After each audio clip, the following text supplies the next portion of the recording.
Londondagi Uyg'ur ballari. Tulki o'z iniga o'rsa qotur bo'lur. Mahmud Koshig'ari Turkiy tillar divonidan. Meni so'rasang piraxti sarg'ayibman, kunim yaxshi lekin mund g'eribman. Abdurahim O'tkir Yiroqdan xat. Londonga yetib borganimda oldimga kutib olishga chiqqani diniy va irqiy qarindishim bo'ldi. Qarindoshlik mehrini vatandan shuncha yiroq yot bir zaminda his qilganimdan nihoyat quvondim. Ichimda yaratquchiga shukrlar aytdim. Yenimda qarindishim bo'lg'ashqa bu yo'chun tuproqda ishonch bilan qadam oldim. Bir qarindosh ato qilalaydigan ma'naviy quvvat shuncha zo'r bo'ladi ekan. Buni vatanning o'zida turib nemishqa sezolmaydigandu kishi. Albatta shu kuni menga tuz berganmi shu qarindishim bo'ldi. Londondagi shu dastlabki bir qancha kunim shu qarindishimning hamrohligida xotirjam, xushal-xo'ram o'tdi. Men bu qarindishim orqali Londondagi boshqa qarindoshlar haqida oz to'la xabardor bo'lishga boshladim.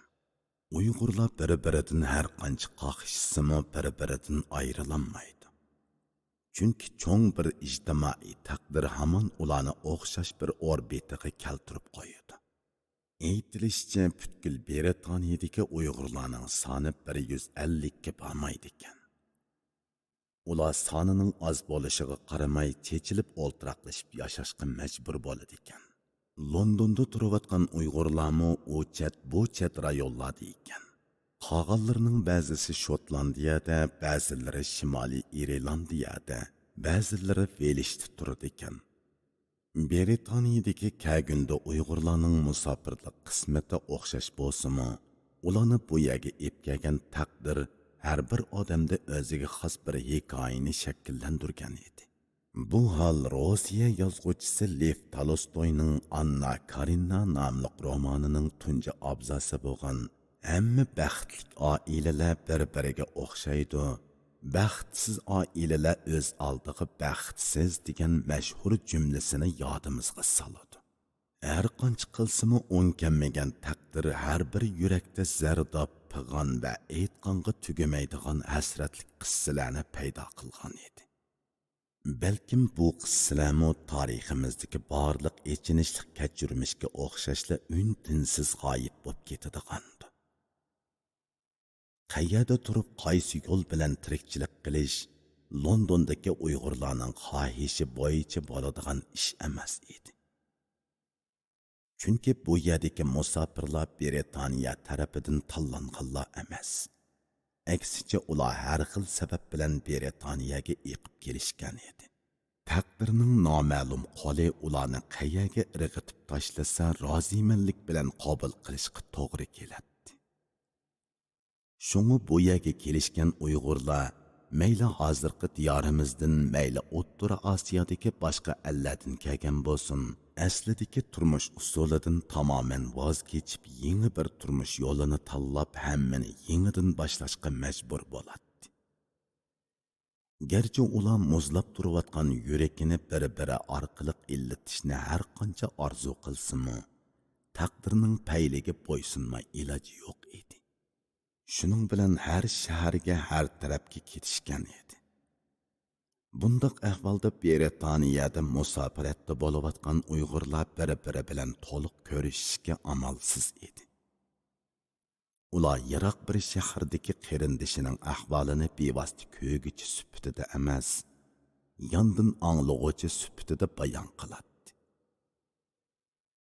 Bir-birini bevosita ko'rib tushunganlar nihoyat oz bo'ladi. Men bu nurg'un qarindishimning ahvolini faqat anglash orqali oz to'la tushungan bo'ldim. Ularning ahvolini eshitganimda ular xuddi cho'chaklardagi tragediyalik qahramondek g'oyibona bo'lib ko'rinadi. Ularning obrazi hasratlik bo'lsa-mu, lekin turmush raqobatida hamon oldiga qarab mangan umidvor, jasur qiyofatda edi. Britaniyadagi musofir Uyg'urlarning mustaqil uyi borlari ozkan. Ular umuman boshqalarning uyida ijarada o'ltiradi ekan. Londonni olsak, Londonning markaziy rayonlarining uy ijarasi favqulodda qimmat bo'lg'achqa, u yerda uy ijara elib o'ltirishni nomrod bir musofir hargiz tasavvur qilolmaydi. Uyg'urlar asosan degidek Londonning 4-5 halqalaridagi rayonlarda o'ltiradi ekan. Diniy va irqiy rishta shundoqla musofirlik qismati jihatdagi o'rtoqlik tabiiy holda Uyg'urlarni turk va pokistonliklar jamoatiga ulab qo'ygan edi. Londondagi Uyg'urlarning xeyli ko'p qismi bir bo'lsa turk ko'chmanlarning, bir bo'lsa pokistonlik ko'chmanlarning uyida ijaraga o'ltiradi ekan. Qismlari boshqa ellardan kelgan ko'chmanlarning uyida ijaraga o'ltiradi ekan. Bir qism Uyg'urlarning islomiy salohiyati odatda xeyli sust bo'lsa-mu, Londondagi taqdiri ularni o'z salohiyati haqida tuzuk bir o'ylanib beqishga undagan edi. Ular baribir biror to'p ichiga kirib yashashi kerak. Lekin qaysi to'pga tava bo'lish ularning irodasiga boqadigan ish emas edi. Balkim ba'zi Uyg'urlarning inglizlar jamoatiga kirib yashag'usi kelar. Ammo uningga loyiq haqiqiy salohiyatning yo'qligi ularni chetga chiqarib qo'yib, sho'r peshona Uyg'ur ekanligini qaytadan raso bildirib qo'yadi. Natijada ular o'zlari aniq tonib yetishga ulgurmagan, boshqalar tarafidan yaklangan sargardon mujmal ruhiy dunyosini qidirib beqib, yo'chuq tepilish mumkinchiligi bo'lgan tarafga eg'ishga boshlaydi. Ma'naviy jihatdan o'zini bilishga ulgurmagan kishilar hamon bir kuni turmushning moddiy va pokitlik taraflarining zarbisida silkinadi va almon-talmon kimlik sarosimiga tushadi. Demak, yot madaniyat muhitining andik turishlarida ba'zilar so'yinib turib Uyg'ur bo'ladi. Ba'zilar amalsiz Uyg'ur bo'ladi. Qandoqla bo'lmasin, ularning bundoq bo'lishidagi sharoit ular buni tonib yetishdan ilgari yaratilib bo'lgan bo'ladi. Jamoatchilik degan bir kema. Uningga amalsiz chiqib sayoqlardan bo'lgandan ko'ra nega berishni aniq tushungan paloqchilardan bo'lish afzal. Ijarakesh ko'chmanlarmi boylardan emas edi. Ularning ko'pi turmushini ijaraga tayinib qamdaydi. Hatto ular ijara og'uchilarning yanchuqiga talmirib turganli bo'ladi. Uy egisi va ijarachilar shu bir uyning tozaliq uyi va oshxonasidan o'rtaq bahramand bo'ladi. Bundaq uylarning bir ig'izligi 5-10 kvadrat metr atrofida bo'lib, haftalik ijarasi 60-70 funt sterlingga to'g'ri keladi. Lekin oshxona va tozaliq uylari har holda pokiz bo'lib, ishlatishga qulay edi. Men Londonga borgan tunji haftada Tom ismli bir irlandiyalikning uyida turdim. Kitobimizning beshidagi sahifalarda tasvirlab o'tgandek, yotoq uyim kichik edi. Ammo Tomning uyining muhiti shundoq pokiz bo'lib, keyingi kunlarda men undoq pokiz uyda o'ltirib boqmadim. Necha qitim uy ko'chdim. Tomning uyi pokizlik, jimjitlik va ozodalikda jalbkor bir uy bo'lib chiqdi. Londonning turmush sharoitini tushunmagachga Tomning uyidagi menga tegishli yotoqning kichikligidan orsinib yuribdi ekanman. Hafta o'tgandan keyin Londonning Walthamstow rayonida turadigan qarindoshlarimizning biri o'zi turishlik uyning bir ig'izida turishga qiziq turdi. Men yolg'iz yurgandan ular bilan birga turishni afzalroq ko'rib qoldim. Uning ustiga London turmushiga oid bilimlarim yo'q bo'lg'achqa turmushda biroz tajribalik birining bo'lishini xohlab qolgan bo'lsam kerak. Ularning yordami bilan oqshimi ko'chib ketdim. Bu mahallada pokistonliklar ko'pdak qoladi. Turklarning kichik tipdagi talla bozorlarini ko'gili bo'ladi. Mening u qarindishim biz turayotgan bu uyni bir pokistonlikdan hoddiga elib olgan bo'lib, o'zlari o'ltirgan uydan boshqa uylar bekor ekan. Shu bekor uylarning kichikroq biriga o'rinlashdim. Ikkinchi qavatdagi bu yotoqning saramjonlarining tayini yo'q edi. Koridor va peshtoqlarga selingan olmurg'i rangidagi palaslar kirlashib qora toshga qarab yuzlangan edi. yon tarafdagi bir ig'izliq uyda bir polchilikni turadi deyishdi. Lekin men bir oy turish jarayonida uni uchratib boqmadim. Birinchi qavatdagi oshxona uyning u tarafida yana bir necha ig'iz uy bor ekan. Uning birida talbi chiroy bir pokistonlik turadi. U atiganlari g'oyliga chiqib yuqori ovozda vaqiraydi. U turgan uy bilan men turgan uyning oralig'ida bir bo'shliq bo'lib o't cho'plar o'sib ketgan edi. Kona divan sungan o'rindiq, tashlandiq matros degandek narsalar qalaymaqan tashlab qo'yilgan edi. Yağmurluq tunlarda jahon shu qadar g'eriblashib ketadiki, yaqin atrofdagi qaysidir bir g'oylidan anglangan ishning g'ing'ishishlari yig'idek anglanib ketadi. Bundaq chaqlarda mushundaq uyga ko'chib kelganimdan rozi bo'pma qolatdim.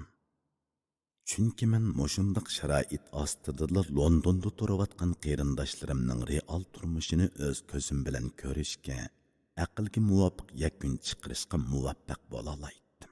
Men turayotgan bu uy va uning degandek pokiz bo'lmagan oshxonasi hatto oxirlarda yaqin atrofdagi Uyg'urlarning kelishi bilan obod bo'ladi. Hammamiz mo'l dasturxon atrofiga o'lishib ne'matlarga eg'iz tekkash tamoman Uyg'urcha kayfiyatga to'lgan so'rindan lazzat olatdik. Ularning ba'zilari o'qiydi, ba'zilari o'qishni to'xtatib ishlashga kirishib ketgan edi. Ularning ba'zilari turk qurilish huddigarlarining qo'lida ishlaydi. Ba'zilari qahvaxonalar yoki do'konlarda ishlaydi. Ba'zi yigitlar Irlandiyalik huddigarlarning qurilish o'rnida kechilik amalli xodimi bo'lib ishlaydi. Londondagi qattiq turmush ularni hafta bo'yi tirishib-tirmishishga majburlag'ashqa, ular muhabbat, xushallik, do'stlik, qinib uxlash deganlarni unutib aldirash yurishidi. Hatto qo'saqlarga vaqtida bir narsa yeyishga amalsiz qoladi. Bu jarayonda boshqa millatlar bilan ingliz tilida so'zlashadi. Bundaq sharoitda chaqchaq, erkin parang deganlar yo'qning o'rnida bo'lib, faqat xizmat vaqtida deyishga tegishli zarur gaplar bo'ladi. Ehtimol bu qarindoshlarning inglizchasi shuning qili yetadi. Britaniya turmushidagi nozik hissiyotlarni puroqlik, yomurlik qilib ifodalab boshqalarni amroq qilib berishdan ular texi yiroq edi. Eriqqan, taljiqqan, zerikkan, andikkan ruhlar hatto oxiridagi qarindoshlar uchrashishlarida o'zini bo'lishiga qo'yib yetadi. Qarindoshlarning tonish didori va dasturxondagi taomlarla emas, paranglardagi har bir ton, har bir ahang, har bir shivamo ma'naviyatning harduq eshi bo'la oladi. Goya Xotan, Qashqa, Kucha, Yakan, Turpan, Qumul, G'ulja, Altay, Korla, Cho'chak degandek azizani yurtlarimizning semasi shira atrofida tal bo'lib, yuraklar ona yurtning suyida beliq bo'lib uzatdi. So'rinda har bir Uyg'ur yana bir Uyg'urning a'zosi edi. Ular bir-biriga shu darajada kerak edi. Ular bir-biri uchun naqadar so'yimlik va bebaho ekanligini ana shundoq so'rinda ich-ichidan his qilib yetadi. London degan bu talat so'g'uq lekin sehrlik shahardagi tanholikning yarasiga bardoshlik berishda ular bir-biriga ana shundoq tayansa kerak. Ular ba'zida bir-biriga cho'ngchilik qilishadi, o'chakishadi, bir-biridan ranjishadi. Lekin tegi taxtini surishtirganda bir-biridan ayrilanmaydi. Ularda bir-biridan zada ayrilanmaslikdek mohiyatni ro'shan aql bilan taniydiganlar nihoyatda oz edi. Ko'pinchisi hayajonliq daqiqalarda g'uva his qilish bilan cheklanadi. Tirikchilik ko'chisida yurganlarda ularda bundoq taraflar haqida o'ylanib ko'gidek hapsila qolmaydi. Aksicha tirikchilik uchun o'zi petinalagan hamma vositani ishqa selishdan ayonmaydi. Nihoyat shoxlarda g'urur bilan jilvilangan yaproqlar hamon bir kuni yildizi tarafga to'kilgandek, ularmi bari bir mushu bir to'pning a'zosi ekanligini taniydigan vaqtlarmi bo'lib qoladi. Dasturxondagi ne'matlar tamoman Uyg'urcha qoida bilan o'rinlashtirilgan. Taomlar Uyg'urcha, kishilar har bir qo'shiq g'izoni to'liq ishtiho bilan chaynaydi. Chiroylarda huzur va qanoat, sepi o'zidan o'zlikning rohat farog'atlari tomir-tomirlarga yamrag'an, chiroylarga tapgan. Kishilar paranglardagi tasodifiy biror ig'iz gap, biror sheva, biror qofiyadan kulki his qiladi. Bir-birini tushiradigan amaliy hikoyalar orqa-orqadan o'ttirg'i chiqib paraqlagan kulkilarni paydo qiladi. Bundaq paytlardagi chaqchaqlarda har bir kishi aslidagi salohiyatidan tushib, turmushdagi arzimas odamlar holatiga kiradi. Shundaq qilib ular o'zlarining faraz qilingan yoki istixiylik holda xudiklanadigan bo'limsiz taraflaridan kulib yetguchi hisob oladi. Men o'z-o'zini mazoq qilib huzurlanadigan bundaq madaniyat psixikasining qandoqlarcha paydo bo'lganligini bilib bo'lolmay qiynaladim. Zodi bu g'oliblikmidi yoki chakinilikmidi?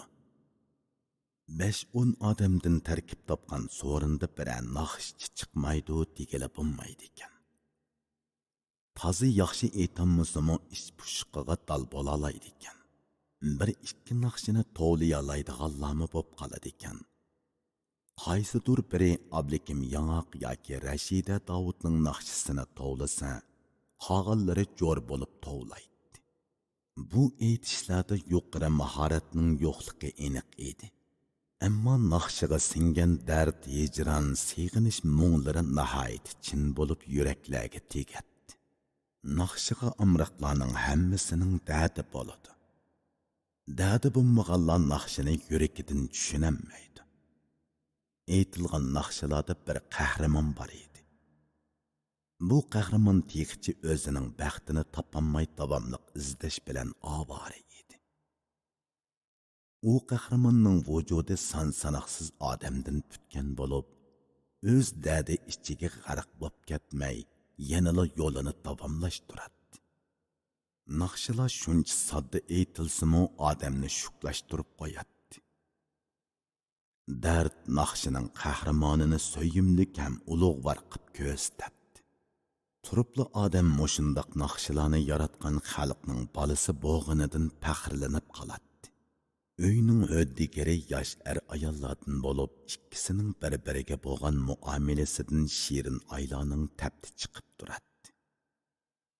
Yosh va Ziba xonim bir ermak itni beqib olishga ulgurgan edi. Oshxona uyning ikki tarafida bir yurishdan uy bor bo'lib, ermak it mushu ikki yurish uyni tutashtiradigan koridorning ikki eshigi oralig'idagi tor bir yerda turadi.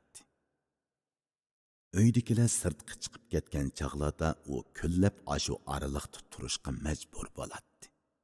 Birov eshikni ochgan hamon kun bo'yi yolg'iz turib zerikib ketgan kuchuk almon-talmon oshxona ichiga o'zini urib erkilab ketadi. Kuchukning g'alati puroqlari oshxonani bir oladi. Men bularga qarab musofirning ishti yerlik bo'lsa-mu musofirga o'xshab qoladiganligini tushundim. Biroq yosh er-xotinlar o'zlarining turmushidan nihoyat rozi edi.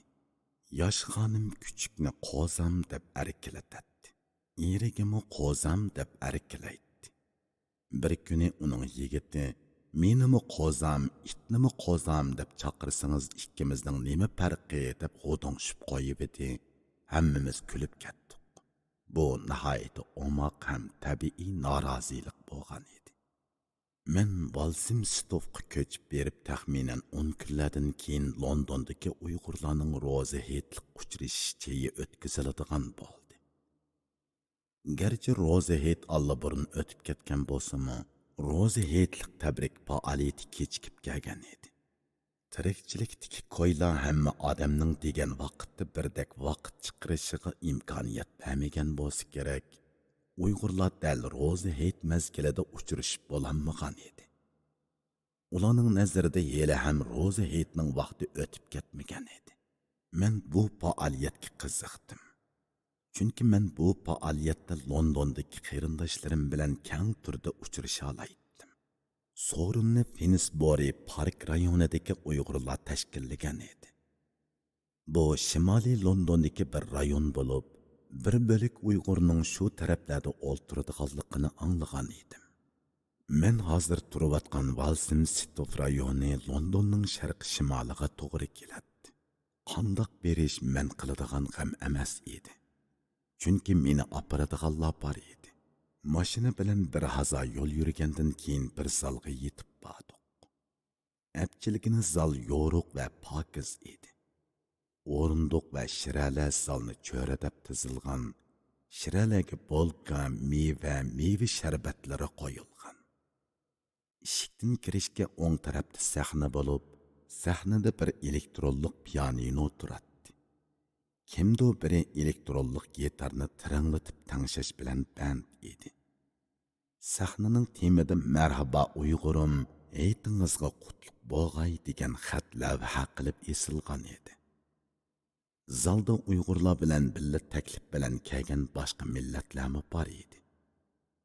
Men tonish-tonimasligimdan qat'iy nazar zaldagilar bilan ko'rishib chiqishni zarur bilib, erlar bilan birma-bir qo'l elishib chiqdim. Qizlar bilan chiroy salimi qilishdim. Zaldagilarni tonimaydi ekanman. Hammasi tunji ko'rayotgan odamlar bo'lib chiqdi. Ko'rishlarni ancha qizg'in deb ketgila bo'lmaydi. Ko'zlarda ehtiyot va shubha aralash edi. Ziyoda Uyg'ursirab ketganlarda bo'ladigan tashnoliq va hayajonni sezmadim. Notonishlarni ko'rganda andikadigan va andikish tufayli o'zini tutib oladigan holat ma'lum darajada tarbiya ko'rgan Uyg'urlardagi bir xil odat bo'lib, buning nemadan derak beradiganligini tushuntirib berolmayman. Undaqla qarish tarafga ortiqcha muomala qilib qo'yib, kutilmagan beab ahvollarning kelib chiqishidan yoki o'zlarining kursining tövallab ketishidan ansirisi kerak. Hammadan muhimi gumon bilan qarash hozirgi zamon shahar Uyg'urlarining o'zini qo'g'dashdagi eng ommabop chorasi edi. O'ltirganlarning ba'zilari vatandan udul kelganlar bo'lsa, yana ba'zilari ikkinchi, uchinchi davlatlarni qonqib kelganlar edi. Anglashimcha Amerikadan Oksfordga doktor ashtilikqa kelganlardan biri bor ekan. U ortiq gap qilmaydi. So'ralgan savollarga loyiqida javob berish bilan kifoyalanadi. Muomalalar adablik va ilmiy, lekin qizg'in emas edi. Vatandagi Uyg'urlarning odati bo'yicha qizlar bilan yigitlar ayrilib boshqa bo'linglarda o'ltirishgan edi.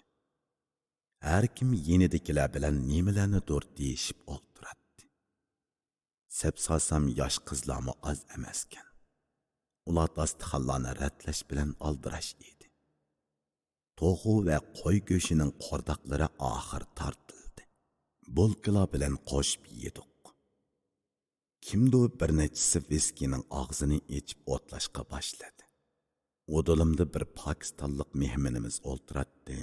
U bu ahvolni ko'rib yenidagi biriga g'o'ding'ishidi. Musulmon turib aroq ichidi ekan. Uning ustiga bu ro'za hayit murosimi tursa. Uning bu gapiga hech kim bir narsa demadi.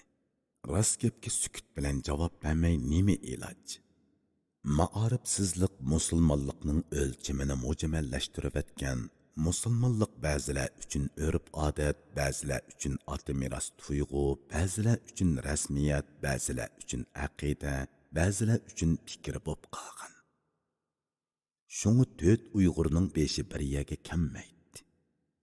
Mana bugungi mushu so'ringa yetib kelganlar 30-40 cha Uyg'ur ekan. Qolganlari bu so'rinning sharafliq so'rin bo'lish ehtimolini o'ylab kelmabdi. Yashashdagi o'rtaq prinsip va e'tiqodini yo'qotib qo'ygan xalq cho'ponsiz podaga o'xshash sayoq ham tartibsiz keladi. Ayrilganni eyiq, bo'linganni bo'ri yeydi. Ular tögesiga minib elib tögesini izlaydi.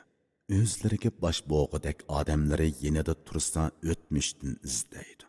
Bir-birini yaratmaydi va oxiri hech kimga yaramaydi. Qo'saq azroq astarlangandan keyin sahnadagi sozlar yangrashga boshladi.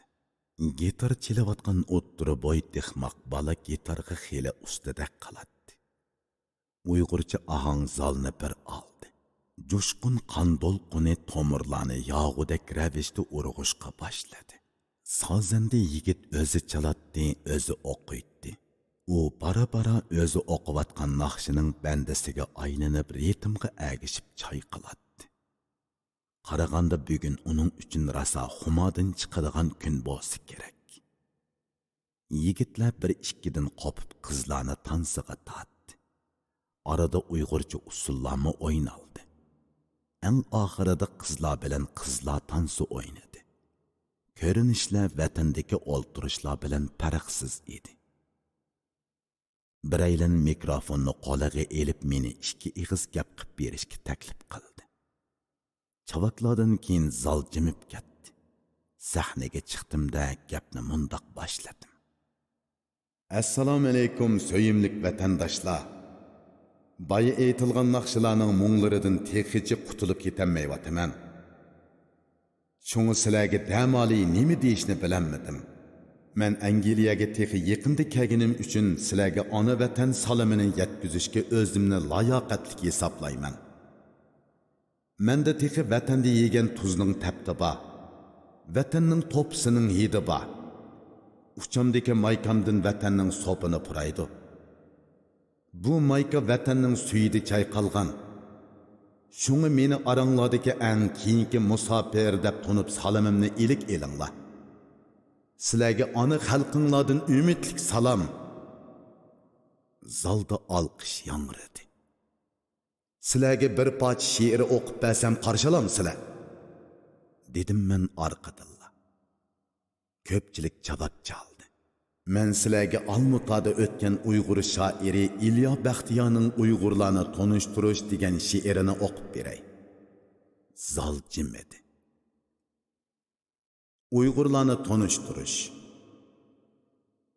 Yig'ib qo'ygan dunyosini to'yga deb, to'kib yitar mehmon keldi uyga deb.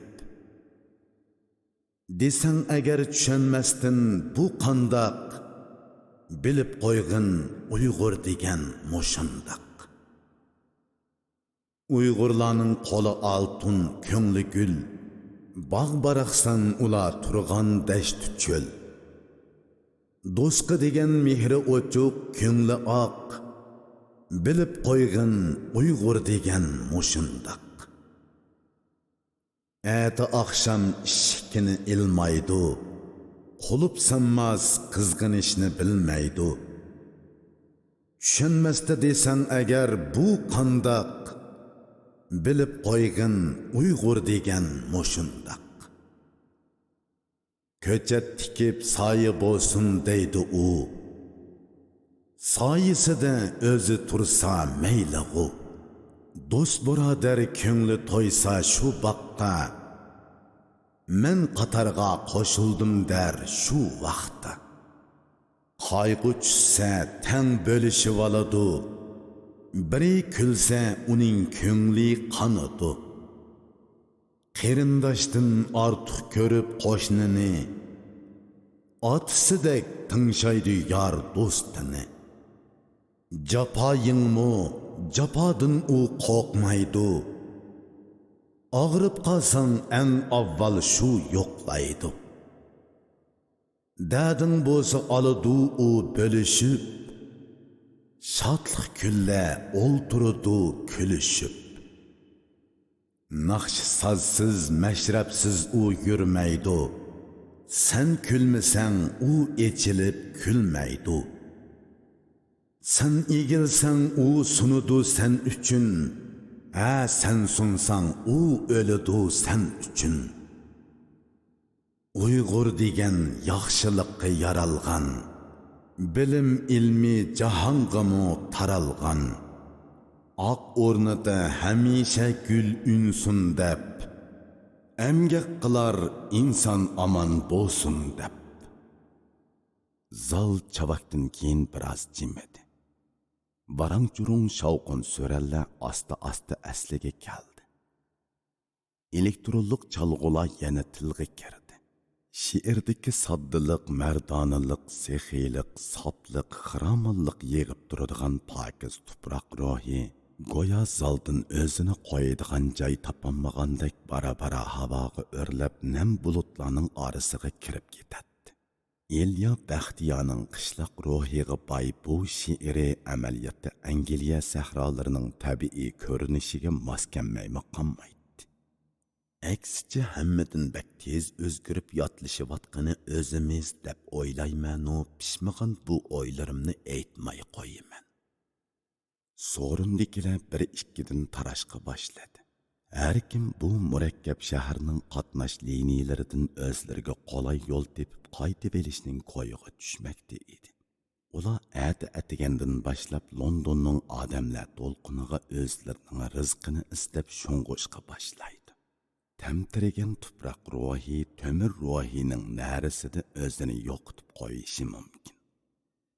Ba'zi yigitlar menga tanishlik berib telefon nomerlarimizni almashtirishdi. Ular meni istaydiganligini aytishdi. Shundoq qilib tast tashkillangan bir qitimliq uchrashish oxirlashdi. Uning kayfimi uzun o'tmay taradi. Kishilarning kayniga qarashga cho'lisi yo'q edi. Bu so'rinning gapimi uzoqqa bormadi. Kishilarning kallasida hamon atining g'ami, hamon atining g'ami. Yigitlarning ba'zilari oyda bir qitim telefon qilib qo'yadi. Ular meni izlaydigan ko'nglining borlig'ini izhor qiladi-yu, unda qilib bo'lolmaydi. Men buni tushunatdim. Ancha-muncha uchrashib qoladigan yigitlarning og'zida qizlarning gapi. Qizlarning og'zida bo'lsa yigitlarning gapi. Ammo har qanday qiz yigit Londondagi birini o'ziga loyiq ko'rolmaydi. Har birining ustida ko'ngilda shak paydo qiladigan bir qator hikoya bo'ladi. Gerçi her kimning o'ziga tushliq muhabbat va hijron hikoyasi bor bo'lsa-mu, boshqalarga keng qo'saq bo'lishni hech kim xohlamaydi. Ular soatlab boshqa ellardagi yoki vatandagi qizlarga telefon qiladi yoki internetda gap ochadi. Hafta oxiridagi oqshomlarda yigitlarning ko'ngli telefondagi nazokatlik ovozlardan oziqlanib aram topadi. Yigitlarning nazarida pok sadoqatman qizlar hamon yiroqda edi. Ammo qizlarning nazaridagi bu yigitlar o'zlarining turmush yo'lini tepib bo'lolmagan edi. Shunday ekan ularda qizlarga yuraklik gap ochqudek jur'at bo'lmaydi. Mening ko'zatishimcha bo'lgandimi qizlar o'qish va ishning yo'lini tepishda bakrak muvaffaqiyat qozongandek edi. Men hech bo'lmaganda bir ikki jup qiz yigitning yuragiga rishta o'rnatib savob elishga shuncha tirishib baxdim. Hammasida mag'lub bo'ldim. Xuddi toshni tayoqqa tang'ila bo'lmagandek sirtda uzun yurib ketgan balalarning qog'dalmi ko'ngillarini bir-biriga ulamoq taskan. London musofirlar bilan to'lgan shahar. Uysiz qilib ko'cha bo'ylaridagi binolarning lampillari ostida palampaylar ostida tegiga yosh qog'ozlarni silib yelin yepinchilar ostida mo'ldirlab yotgan kagundilarni uchirtib turatdim. Undaqlar sharqiy Yevropadan kelganlar ichida jiq edi. Ming shukriki qarindoshlarimizning o'zga allarga chiqishdagi ijtimoiy asosi ojiz turug'liq bundaq kunga qolmagan edi. Ular aplab-saplab kunlarini oladi. Her bir Uyg'urni bejirim oshpaz deyishga bo'ladi. Ular arzon oddiygina xurujlardan o'zlari rozi bo'lg'idek g'izolarni etib yeb o'zlarining miskin hayotiga tasalli tepishni biladi. Londondagi Uyg'urlarning soni ko'p bo'lmagani bilan tarkibi murakkab edi. Ularning oralarini mayli rost yoki yolg'on bo'lsin shubhilik hikoyalar aralab yuradi. Ular o'zlari arzulab chiqishgan bu erkin dunyodami bir-biri bilan ozoda bodi keldi qilishga petinolmaydi. Asoratlar kishilarning ruhiga yildiz tortib ketganda ular qayaga berishmasin erkin dunyoning erkin mehmini bo'lolmaydi. Chunki ularning taqiblari o'zlari bilan billa. Ular o'zlarining besaramjon holatining sababini faqat bir-biridan izlaydi. Natijada yenidagi har bir qarindosh ziyondosh bo'lib ko'rinadi. Keyin anglasam Londondagi Uyg'urlar maysizlar va mayxo'rlar deb bo'lingandan sirt Walsim stofliqlar va Finsbury bog'chisiliklar deb ayriladi ekan.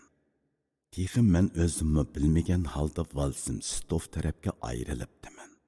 Men kishilar bilan ortiq aralashib ketmagachga o'zimning qaysi guruhga tava ekanligimni sezmay qoptiman. Ammo aytishlarda shundoq ekanman. Menda bir kimga aniq maydon yoki pozitsiya shakllanmay turib, qandoqsiga bir akimga o'sh yoki moyil bo'la olmayman. Teriqni oltin o'g'oqda o'rib ay sharida so'risimi teriq bo'lgandek, qarindoshlarimiz g'arb shamolida so'rilibmi sharq shamolidagi peti turibdi dedim ichimda. Londondagi uyg'urlar angliq bir jamoat bo'lib o'yishishdan xeyli yiroq edi. Ular hayit bayramlarda intayin cheklik gruppalar bo'yicha bir-birini izdishidi. Bir yilda bir qitim san'at yoki bayram faoliyati yuzasidan kengroq doirada uchrashadi. Bular bir bo'lsa istixiylik tarzda, bir bo'lsa ma'lum fidoilarning alohida tirishchanlik ko'rsatib tashkillashida ishga oshadi. Ular teki o'zlari birdek e'tirof qilishgan oqsoqol yoki klubning muntizim rahbarligiga kirmagan edi. Her bir Uyg'urni yakki shaxs sifatida ko'zatganimda ziyrak ham qobiliyatli ko'rinadi.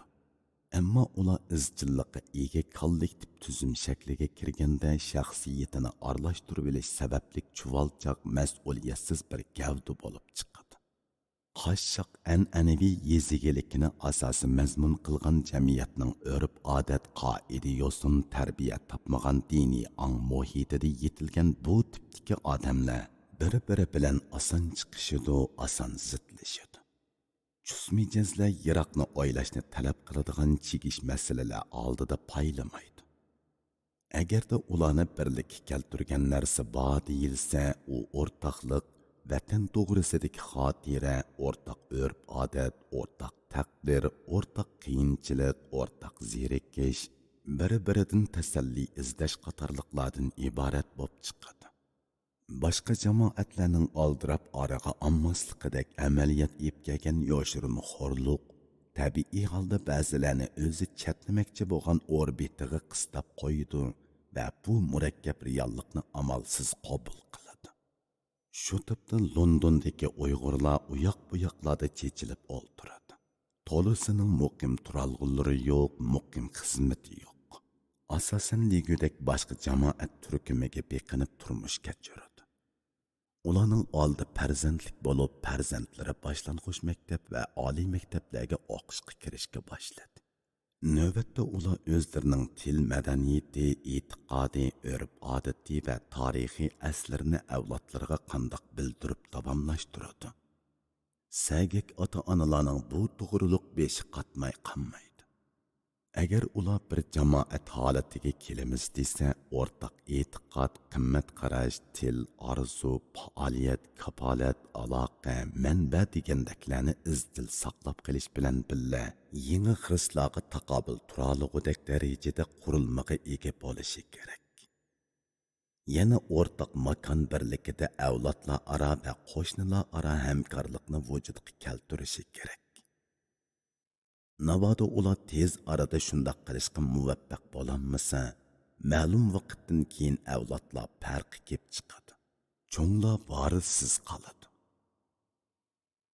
Bilishimcha 2004-yili Londondagi Uyg'urlar va Britaniyalik etnik musiqashunoslardan tarkib topgan London Uyg'ur ansambli qurilgan ekan.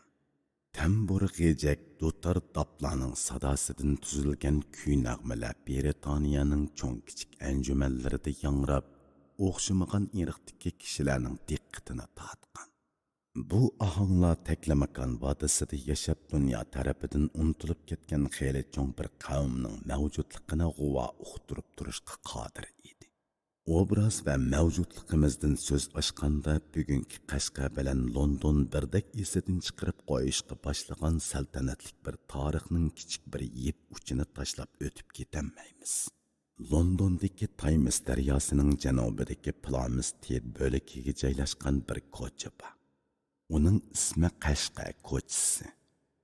Men moshunliq bir ko'chaning borlig'ini anglab o'z ko'zim bilan ko'rib kelishga tirishdim va kunlarning birida mazkur ko'chani ko'rish istikim ishqa oshdi. Ko'z oldimda 400 metrcha uzunlikdagi bir ko'cha timtos holda so'zilib yotadi. Ayolimmi menga hamroh edi. İkimiz ko'chaning beshida bir hazat turib ketdik. Bu ko'cha qachon paydo bo'lgan, ismini kimlar qo'ygan, nima uchun degandek savollar kallamda hukmron edi. G'uva tarix zuvonga kirib, iniqsiz bir takallum bilan shivirlayotgandek bilindi. Ko'chaga ixlos bilan qadam tashrif qildik. Ko'chaning qasniqida qator uylarning hammasi 2 qavatlik edi. Osti minganimizcha ko'chaning u beshiga bordik. Yandagi uylarning biridan biri odamning chiqib kelishini umid qildimki, hech kim chiqmadi. Ko'chaning beshidagi uylarning temida Qashqar ko'chasi SE8 degan xat bor edi. Biz bu xatni orqa ko'rinish qilib suratga tushdik. Orada biraylan uchradi. Uningdan so'radim. Tinchlikmi? Siz mush ko'chada o'ltiramsiz? Shundaq. Sizdan ba'zi narsalarni so'rag'im bor edi. Bo'ladi, so'rang. Bu ko'chaning ismi nemishqa Qashqar ko'chasi deb atalgan? Bilmaydi ekanman. Menmi Bengaldan ko'chib kelgan ko'chman. Bu ko'chada qayerlik kishilar ko'proq o'ltiraqlashgan. Bilishimcha Sharqi Janubiy Osiyodan kelganlar ko'proq deyman. Jungodan kelganlar yo'qmi? Toza aniq bilmaydi ekanman. Rahmat sizga. Qaraganda mush vaqtning o'zida Qashqar ko'chasi haqida uningdan ortiq narsalarni bilmasam kerak. Shundaq. O'zim haqida bilmaydiganlarim nihoyatda nurg'un. Biz Uyg'urlar haqidagi nurg'un arxiv va qo'lyozma Britaniya, Rossiya va Yevropaning boshqa elleridagi arxiv omborlarida, muzeylarda yotadi.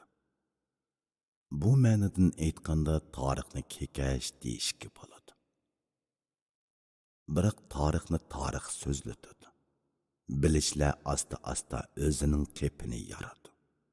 Men Qashqar ko'chasining bu tarafiga o'tib, kaynimga o'rilib ko'chaga boshdan oyoq bir qarab etdim. Fahmlashimcha bu nom Angliya, Rossiya qatorliq cho'ng davlatlar Qashqariyani talashadigan cho'ng o'yin bilan munosabatlikdek turadi.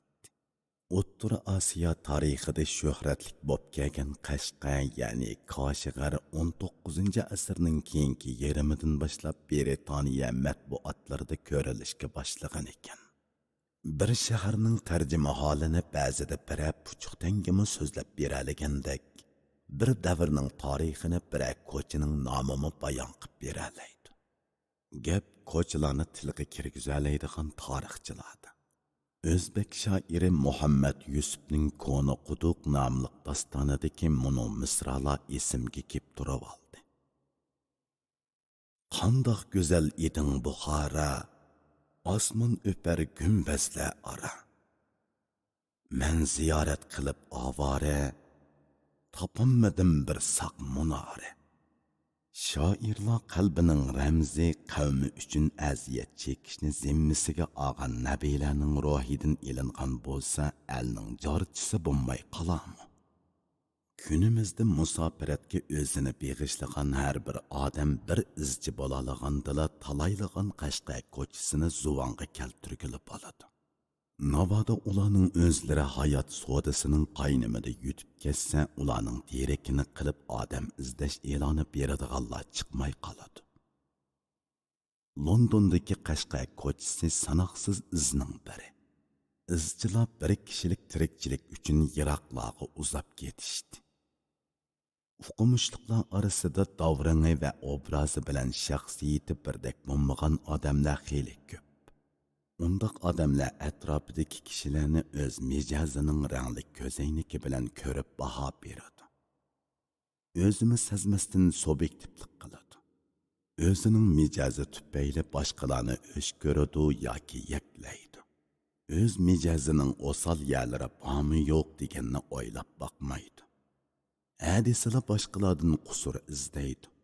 Natijada ularning amaliy olgan roli kishilarga tashviq qilgan g'oyasi va shuarining aksicha bo'lib chiqadi. Bundaq ikki yuzlama ruhiy sifatda aslidagi badxo'ylik chin bo'lib, keyin qabul qilingan yaxshi sifatlik tarbiya va ilm bu tarafni yepishga yoki o'zgartirishga ojizlik qilib qoladi. Chunki bolalikda singan xuy osonlikcha o'zgarmaydi. Ulardagi ilm ularning odamiyligiga sin beralagan bo'lsa-mu, oliy janoblik beranmaydi. Haqiqiy ilm-mu talant va pok odamiylik zaminida meva beradi. Şuna biz aramızda ilim ve haqiqatning faziletini özünün bir kişilik adamiyligiga, şahsiyetiga aylandıranmagan esil qiyofetlik badxo'ylarni uchratib turamizda, ko'nglimiz intayin g'ash bo'ladi. Oqibat bu g'ashlik bilan to'xtab qolsa maylidigu, u odamga tugumas azob va parakandachilik ep keladi. Ular mal dunyoga heris bo'lmagan, o'zlariga zahmati yetmagan ma'naviy odamlarga savdogar mijozi bilan muomala qilib, ma'naviy ustunlik da'vosini qiladi. Chunki ularcha obraz va shon sharafmi hozirgi zamon dunyosidagi zarur manfaatlarga kiradi. Mal dunyoning saltanati bilan kelgan obro'yning muhamman cheki bo'ladi. Ular yana boshqalardagi obro'yning hasadlarida o'rtinib, ig'vogarlik va suxanchilikni qoral qilib tanlab oladi. Qur'oni Karim sura Humazada mundoq oyat bor. Osh ko'zlik bilan mol dunyo yig'ib saqlaydigan tuhmatxo'r suxanchilarning cho'qim ko'giligi bor. U o'zi uchun mol dunyolarim hammaga qodir deb o'ylaydi. 1, 2, 3 oyatlar. Ko'rinib turadi-ki, bu yerda mol dunyo tamannosidagi suxanchilik shu qadar qattiq la'natlanib. Dal mushu suradan avvalgi sura asrida haq bilan sabr fozil insonlarning muhim ikki sifati tariqasida tavsiya qilinadi. Suxanchilik va ikki yuzlamachilik jamoat to'pini ichidan chiritib, yemirib tashlaydigan ko'ydirgich kislotadoriki ziyini mo'ljarligusiz. Uning ustiga kishilik dunyosi bu suratlik odamlardan mustasno bo'lib ketanmaydi. Shunga bizga haq bilan sabrni o'zaro tavsiya qilish dalolat qilindi. Tarix ko'rsatdiki, haqni tavsiya qilganlar haqorat, xo'rlik va tuhmatlarga uchrab keldi. Yiroqni ko'rishdan kelgan sabr haqni tavsiya qilguvchilarning vaznini oshiradigan yana bir fazilat sifatida tartuq qilindi. Haqni tavsiya qilguvchilar tantak va sabr toqatsiz bo'lsa, asalla suxanchilarning tomiga tushib ketadi-da, suri va so'latini saqlab qololmaydi. Shunga koinotda kang nazar bilan tamkin bo'lish ularni chakini vositalarning eziq turishidan saqit qila oladi. Fikri zaiflik va nafsi g'oliblikqa mahkum bo'lgan avamning ho'shyor fazilatlik odami bo'lish nihoyatda mushkul. Diqqat qilmasa kishi o'zining insoniyatiga o'zi ayblab turayotgan ashu majruhlarning illatlarini bilib bilmay yuqtirib olishi mumkin. Mas'uliyat va so'ygu seni ularning orasiga ib boradi. Roşanki haq bilan sabr qandoqdir hissiyot va hayajonga beriladigan xarakter egasining emas, balki mezon va prinsip bo'yicha ish ko'radigan oqilona so'g'oqqan odamning qo'lidan keladi. Turmushda birovga bo'lgan pozitsiyamiz uning mijozi va turmush odatiga asosan belgilanib qoladigan ahvollar bo'ladi. Ma'lum bir kishi bizga prinsipga yotadigan cho'ng ommaviy ziyonlarni sanmadi. Hatto shaxsiyatimizga g'arazlik asosda zahmat yetkazmadi. Ammo uning odatimizga yoqmaydigan qiliq qiyofatlari bor. So'g'oqqan bo'lmasak biz bu odamni yomon ko'rib qilishimiz, ig'ir bo'lganda bu odamni zarba berish nishoniga aylantirib qo'yishimiz mumkin. Natijada biz bu odamning ko'pchilik foydali tarafini ko'rishdagi haqqoniy prinsipni qayrib qo'yib, xarakterimizdagi tabiiy bir mustabidlikni ayonmasdan bayroq qilib olamiz. Shuning bilan birini xo'rakchi, birini qoni yomon, birini radsiz kiyinadi deb nafratimizga olamizda, bu haqsiz nafrat tufayli kesilgan aqlimiz ularning boshqa xislatlarini lillo baholashga ojizlik qilib qoladi.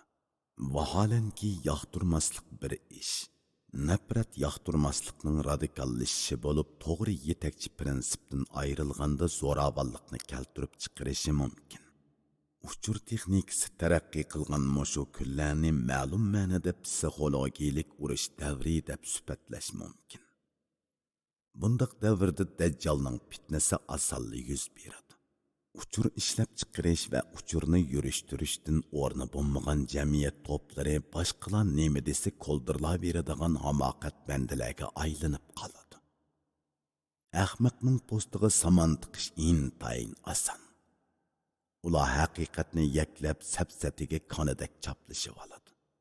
Amerikalik ma'arifshunos va faylasuf Jon Dewey o'zining kayfiyatini muvofiq tizginlashni bilmagan odamlar haqida mundoq yozgan. Bir odamning harakati agar pishqan xulosining yetakchiligida bo'lmasa, u boshqa turib o'ylanmagandagi hayajon, tangsiz yon besish, g'alati xiyol yoki birdamlik kayfiyatga agishib ish qiladi. O'zini tutib olishni bilmaydigan, dangsab ko'maydigan yo'zaki odatlarni yetildirib olish mahkumlikni keltirib chiqaradi. Chunki bu odat odamni yaxshi ko'rish, o'ch ko'rish, tuyg'u va hissiyotning iskanjasiga tushirib qo'yadi. Biz uchur ishlab chiqaruvchilar layoqatida emas, uchurlarni to'van saviyada iste'mol qiluvchilar layoqatida mazkur uchur davrida yashayapmiz. Butkul Asiyoda tirikchilik g'amlariga bog'langan mutlaq ko'p sondagi odamning atrofida gazet, jurnallar, radio, televiziyalar har xil ovozni chiqarib turibdi. O'zining mavqei, nishoni va plani bo'lmagan odamlar har qancha ko'p uchurlar orasida bo'lgandimi, o'zining foydasini tepishga qodir bo'lolmaydi. Ajdodlarimiz 7 o'lchab bir kas degan hikmatlik maqolni ijod qilgan. Bu hikmat hozir g'arb dunyosida moda bo'layotgan tanqidiy fikr qilish dalolatlarining naq o'zi. Biz buni ommabop qilib dangsab fikr qilish yoki dangsama tafakkur deb olsaqmi bo'ladi. Endi biz mushundoq tafakkur usulini turli turmush faoliyatimiz bilan birlashtirmasak bo'lmaydigan ahvolga duch keldik.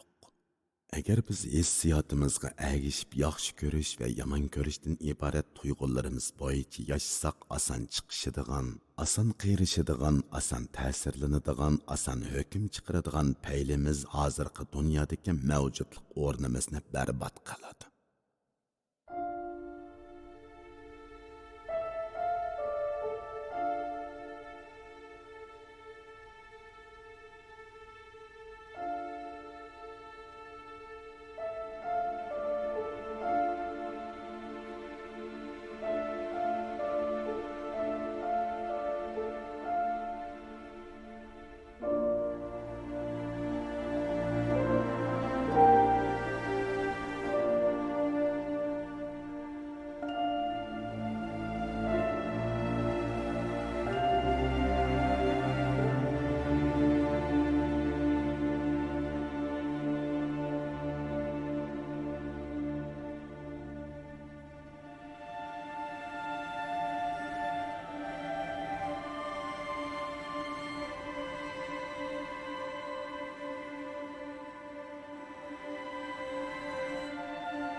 Londondagi Uyg'urlarning yashash holati va ularning ijtimoiy qurilmasi, tafakkur psixikasi makro jihatdan yanada o'zining cho'ng ijtimoiy to'pi bilan o'xshash edi. Ular Britaniya jamiyatidagi tabaqalarga tashabbuskor ravishda ishkirlab kirib, o'zlarining kimligini uqtirgan asosda istiqomat qiladigan reallikda emas edi. Qiqilib so'qilib yurish ularning tub taqdiri edi. Albatta bu ularning savalligi emas. Son, ko'lam va sapodan iborat amaliy kuch vazndor omildir. Men ularning qarindoshlaricha yordamida yot bir shaharda dastlabki qadamda bo'ladigan g'am, dishvor va ovorachiliklarga oz yo'liqdim. Ularning sehiy dasturxonlaridan kushohish topdim. Qudratining yetish chiqilgan izzat ikromlari bilan musofirlikdagi dil xastaliklarimni yengdim. Mushu munosabat bilan navbatda ularga tashakkur izhor qilaman va ishlariga osonlik tilayman. Xalq orasida 7 yoshlik bolaning oldiga 70 yoshlik bovay chiqibdi degan gap bor. Bu gap Uyg'urlarning musofirat va muhojiratdagi jamoat ruhiga nihoyatda muvofiq keladi. Ular bir qarindishining kaginini anglasa telefon qiladi. Bevosita kelib hol so'raydi. Hatto davlat atlab kelibmi holidan xabar elishadi. Qo'lni yuvsa qo'l berib yuzni yo'yar degan tamsilning mazmuni bo'yicha aytganda, har tarafda chechilib turgan guruh bularning insoniy rishtillari cho'ng bir ijtimoiy kollektivni shakllantiradi. Bu xuddi bir odamning hayoti uning vujudidagi turli organizmning o'rtaq moslashishidan kelgandek bir ish. Britaniya jamiyatidagi ta'sirchan tabaqalarning ichiga kirib manfaatlanish hamda o'zining asli kimligini saqlash Britaniya tavasidagi shundaqla muhojiratdagi barliq Uyg'urning poniyatdagi pilsiratidir. Londondagi qarindoshlarim qandoq yashagan bo'lsa shundoq yashadim. Hatto men ularning ba'zilaridek qurilish o'rnida amallik xodimi sifatida bir hafta ishlab baqdim. Mayli kim bo'layli tomirimiz, zo'valimiz bir ekan. Bir yillik istiqomatni tugatib Londondan qaytganimda meni uzatishga chiqqani yanala diniy va irqiy qarindishim bo'ldi.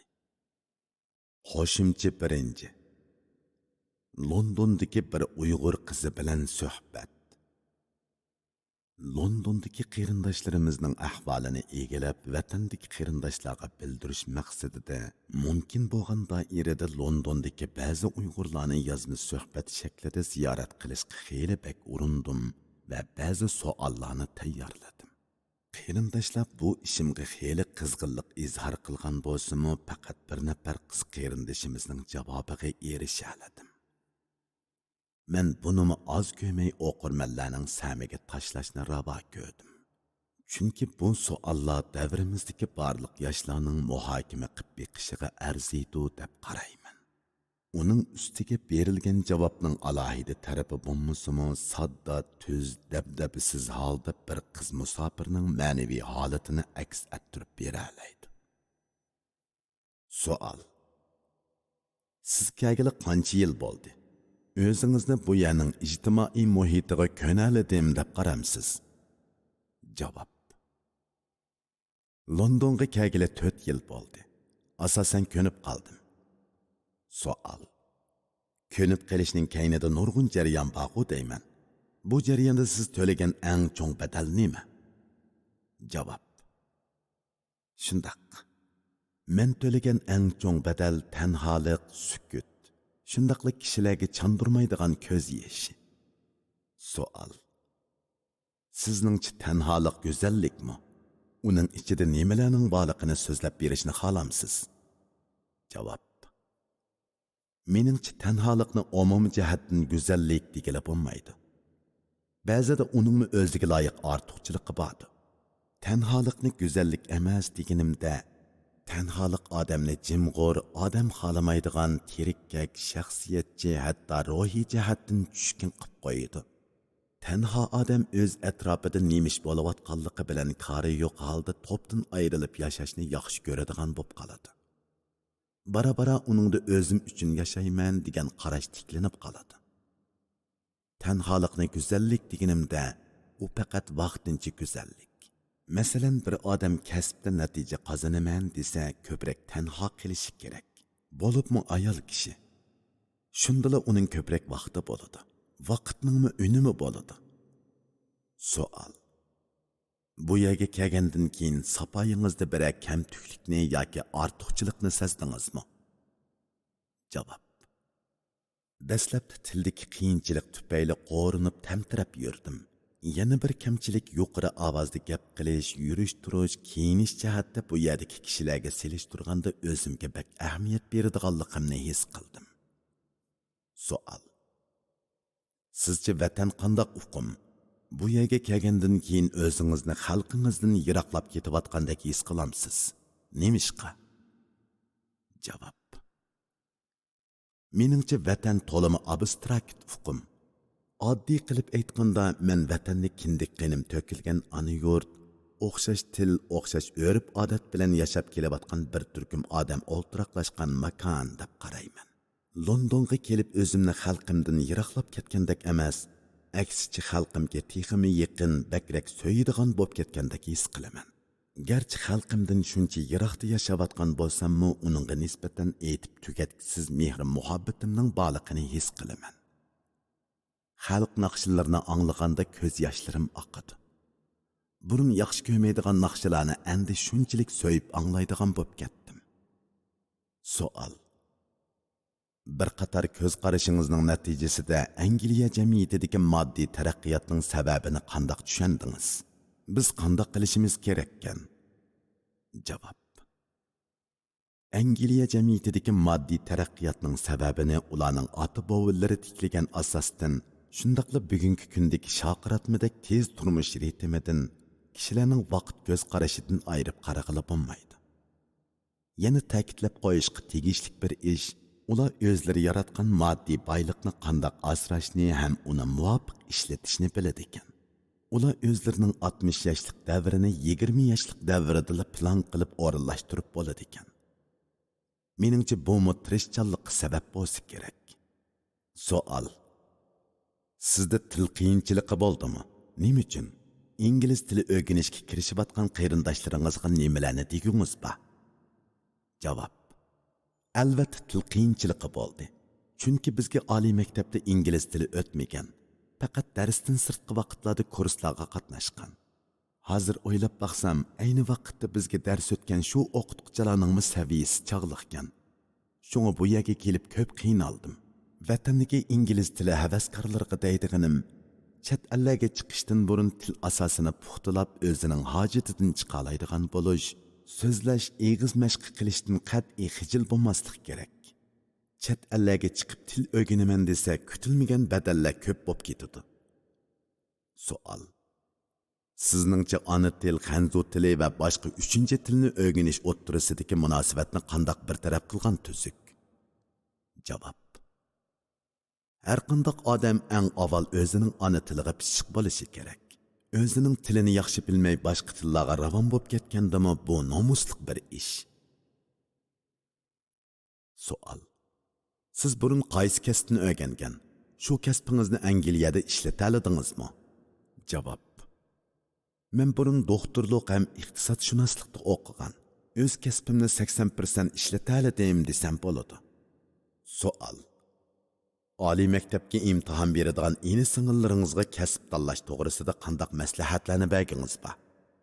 Javob: o'zi qiziqqan, ko'zi yetgan har qanday kasbni tanlasa bo'laveradi deb qarayman. Savol: sizningcha muhabbat qanday uqum?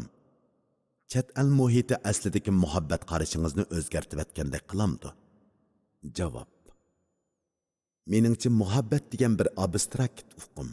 Uni 2 yoshning bir-biriga bo'lgan intilishi, tushunishi, ko'yinishi va oxirida umrlik billa o'tish uchun tirishishi deb o'ylayman. Chet el muhiti mening aslidagi muhabbat qarashimni o'zgartgani yo'q. Chunki men chet elga o'zimda muqim dunyo qarash, muhabbat qarashi tiklanib bo'lgandan keyin chiqdim. Shunlashqa bu yerdagi muhit mening muhabbatga bo'lgan ko'z qarashimni o'zgartirmadi. Savol: siz bu yerda yoshlikning jo'shqin tuyg'ulari, turmush, o'qish, xizmat besimlari tufayli besirib qolgandek his qilamsiz. Sizningcha bundoq bo'lish xatarlikmi?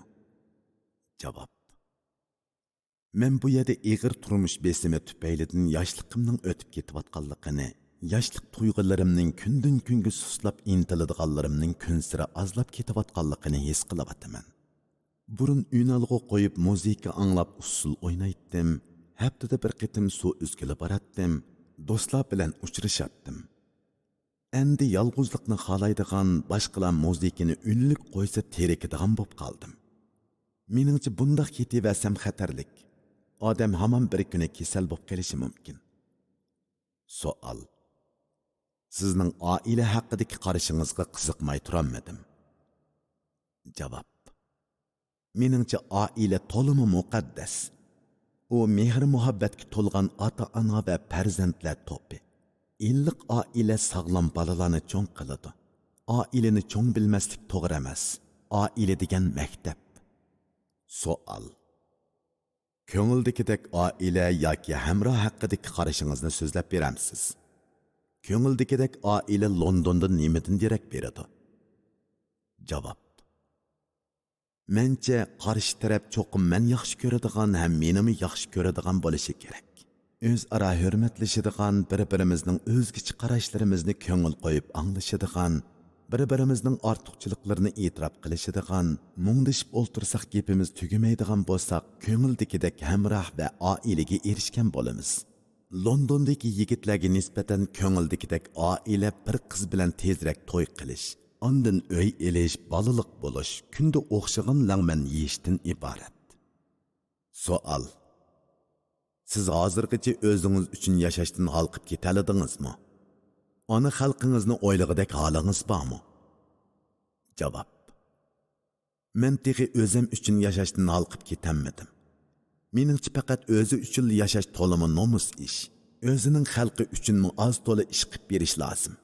Navbatda o'zimni jo'ndib olishim kerak. Vatanga oz to'la yaxshi ishlarni qilg'im bor.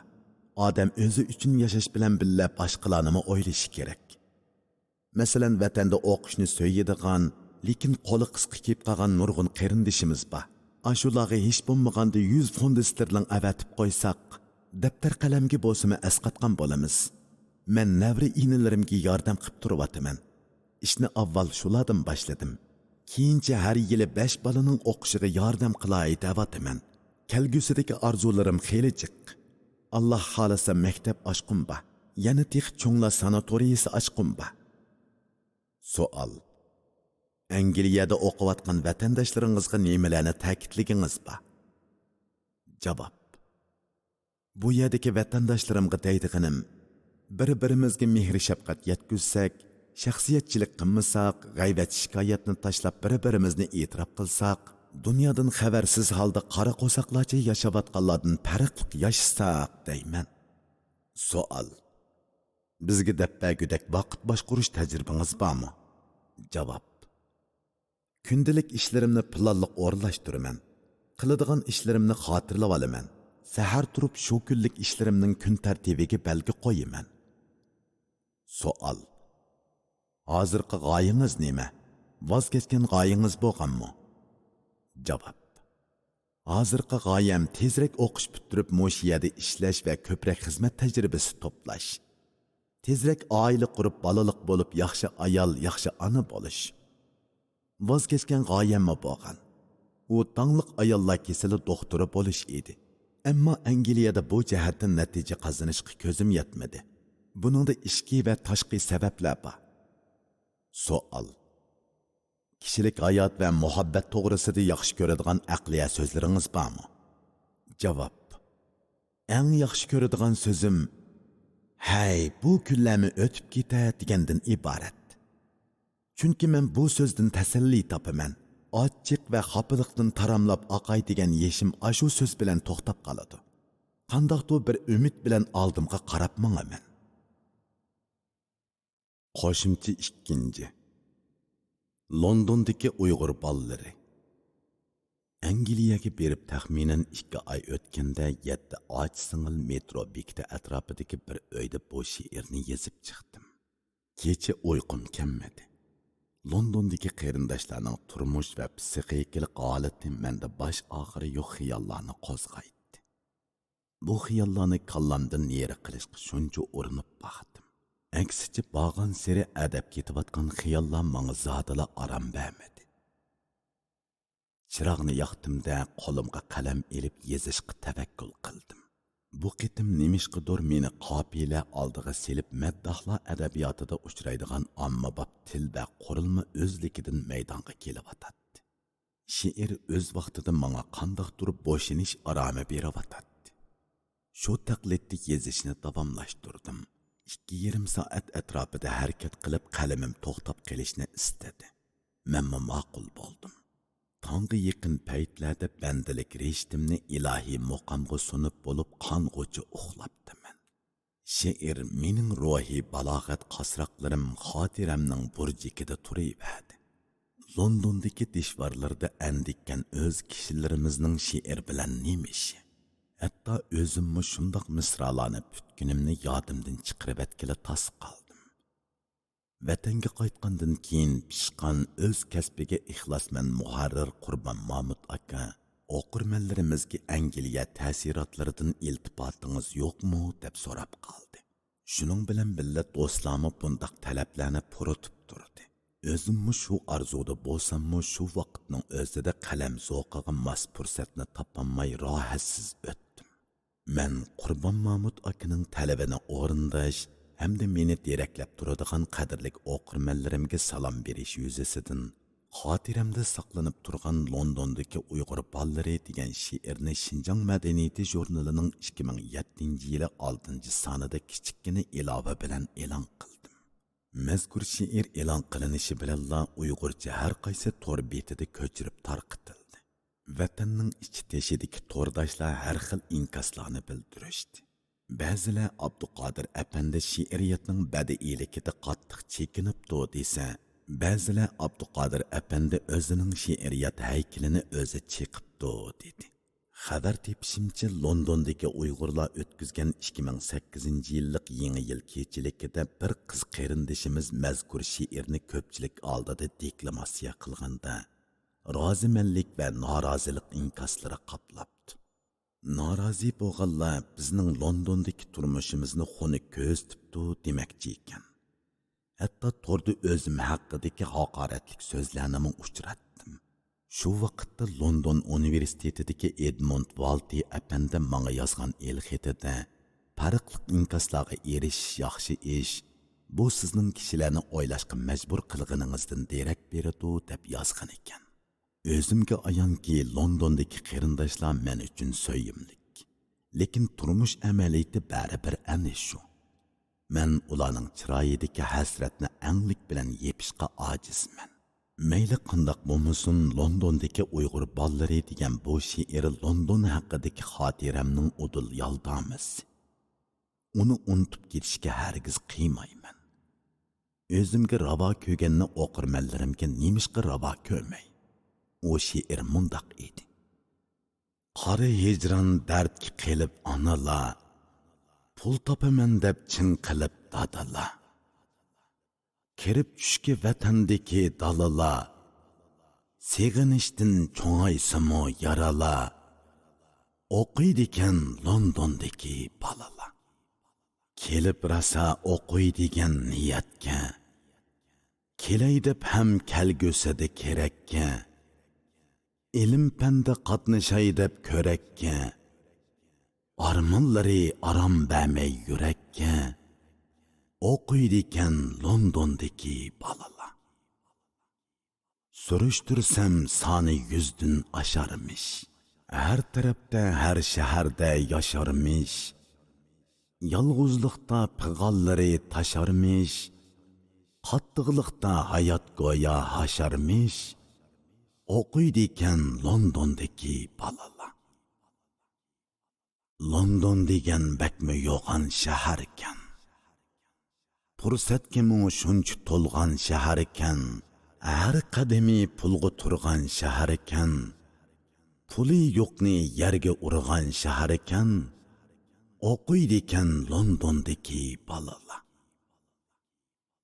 Xonimlardek tatdi meni jilbasi.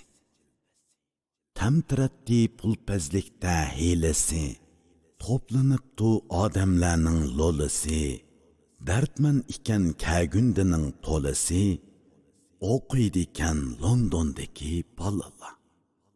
Ziyoratchi olim degan atoqda, kelib yotdim katakchilik yotoqda, pulim yetmay qalamdim deb chatoqda, g'am qaynaydi kalla degan qapoqda, o'qiydigan Londondagi balalar. Bilganlari meni hurmat qilishdi, bo'sug'amga ziyoratga kelishdi, ba'zilari tuz ham taom berishdi, qo'li yetmas himmatga tirishdi, o'qiydigan Londondagi balalar. Bu shaharda kunni ammoq tas ekan, balalarning holi shunga pas ekan, guldek chiroy 6 kunda xas ekan, yashash degan bak murakkab dars ekan, o'qiydikan Londondagi bolalar. Bu jahonda dadi yo'qlar nada bor. Gap so'rasang hammasining dadi bor. Ba'zisining ba'zisidan arzi bor. Yuragida shalvarigan dazi bor. O'qiydikan Londondagi bolalar. Yigitlarmi quramiga yetibdi. Tanholikning mung'lariga petibdi. Kechalari xiyol surib yetibdi. Uyqulari nalagidur qechibdi. O'qiydikan Londondagi bolalar. Qarab baqsam qizlarmi bek yosh ekan. Qosh ko'zlari chiroyli ekan, shosh ekan. Qilg'onlari bir-biriga posh ekan. Shunga ba'zan ko'zlarida yosh ekan. O'qiydikan Londondagi bolalar. Qiz o'g'illar bir-birini yaratmay, bir-birini bosug'iga yo'latmay, o'g'il turib qiz balani unatmay, qizlarmi ham tamannoni g'olatmay, o'qiydikan Londondagi bolalar. Pul topmasang o'qishlag'i nachora. Haq oldida bo'p qolasan bechora. Topshurmasang o'z vaqtida ijara. Talodisan sarsalliqda ovora. O'qiydikan Londondagi bolalar. Ishlaganda qopdi o'qish bir yoqda. G'oyilami dassilibdi oyoqda. Men o'zimni topalayman ne vaqtda. Kelajakka oxiri yo'q so'roqda. O'qiydikan Londondagi bolalar. Guruh bo'lib har tarafga chechilib, ba'zi tutuq ba'zilarda echilib, o'zidan bek boshqalarga echinib, ish chiqqanda qizg'inishda etilib, o'qiydikan Londondagi bolalar. O'qimasa kelajakka chora yo'q. O'qiy desa yonda aqcha pari yo'q. Xotin alay desa qiz ba yori yo'q. Qizlarningmi bu ish bilan kori yo'q. O'qiydikan Londondagi bolalar. To'rga chiqib el-xatlarni yo'llashib, yiroqdagi biri bilan mungdishib, tasallida bir-birini qo'llashib, ruhlansimu oxiri yana so'lishib, o'qiydikan Londondagi bolalar. Musofirlik hammamizni tasqaydi. Bir kunmu hayot kulib boqmaydi. Yot shaharda jon qiynalib qaqshaydi. Shundoq qilib beli bo'shni tavlaydi. O'qiydikan Londondagi bolalar. Ko'p ishqimu yarab qoptu bolalar. Bilimnimi yaxshi optu bolalar. Pulmu yig'ib yurt qisabtu bolalar. Jo'risi yo'q qarab qoptu bolalar. O'qiydikan Londondagi bolalar. Ajr qilsang ko'yib bira armonda. Murodingni topalaysan jahonda. Qosimu gar chopqullarda bo'randa. Aplashmasa yana yangi planda. O'qiydikan Londondagi bolalar. Dayman ona vataningni unutma. Vatandagi yiltizingni qurutma. O'z elingga osiylikni yo'latma. Yuragingda muhabbatni sovutma. O'qiydikan Londondagi bolalar. 2006-yili 12-oy, London.